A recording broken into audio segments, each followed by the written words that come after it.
Seeing how I praised the heck out of Season 2, you might think that Return of Harmony or Lunar Eclipse will be my all-time favorites, when in actuality, they are not. That distinction goes to A Canterlot Wedding. Why? Because everything is done perfect. The story is perfect. New characters are perfect. The villain is perfect. The songs are perfect. This is my definition of a perfect episode. Let's get on with the story. Twilight and her friends are given the task to set up for a royal wedding. Twilight is surprised and upset that her brother, Shining Armor, is the one getting married, and she has been told at the last possible minute. Hey, Twilight, just thought you should know I'm making a really big decision that changes everything. Oh, never mind, you'll hear about it when you get the invitation. When they arrive at Canterlot, they see that there is a lot of guards and a magical shield enveloping the city. This is because an unknown enemy is threatening the city, and everyone is on their toes. Or hooves, whatever. Soon Twilight confronts Shining Armor, and he tells her that he's getting married to Cadence, Twilight's babysitter from her childhood. Sunshine, sunshine, lady likes awake. Clap your hooves and do a little shake. Twilight reunites with Cadence. She isn't the sweet girl that she remembers. In fact, she's just downright mean. I was hoping for something with more beating and a longer train. And those should be a different color. I think they're lovely. Me too. I love them. Make them a different color. Now Twilight has to figure out if this is just bridal stress or something else. Let me tell you the reasons why I love this episode. First of all, the writing. Megan McCarthy, who I swear to God can do no wrong, sort of, comes back to write again. And she knocks it right out of the park. I also like the atmosphere. Even though there is a wedding being prepared, there's also this uneasy feeling going around. Everyone's on their guard, waiting for something to happen.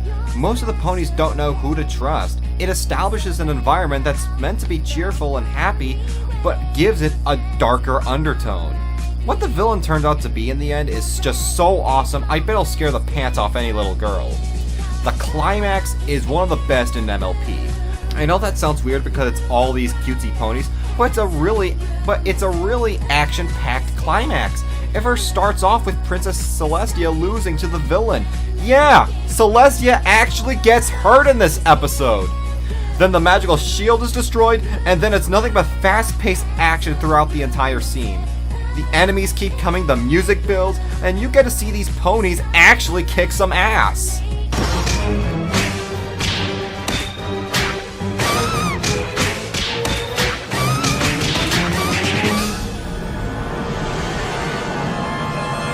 Songs. It's Daniel Ingram, and this is some of his best songs.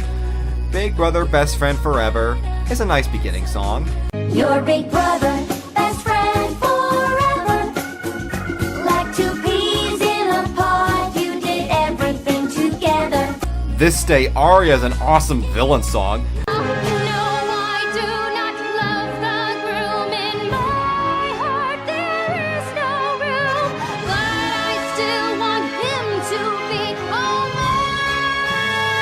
And Love's in Bloom is a nice song to end the episode with. Love is in bloom, a beautiful bride, a handsome groom, two hearts becoming one. I also like the new characters. Shining Armor is great, Princess Cadence is good, and the villain is amazing. But outside of sheer spectacle, the real reason why I love this episode is because it has touched me at a personal level. Throughout my life, I have seen my family members and people from my childhood grow up and move on, and this episode reminded me on how bittersweet that can be. A lot of people can relate to that.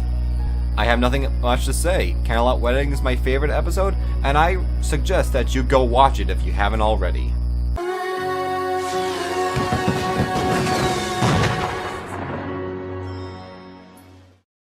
Okay, let's get this one over with.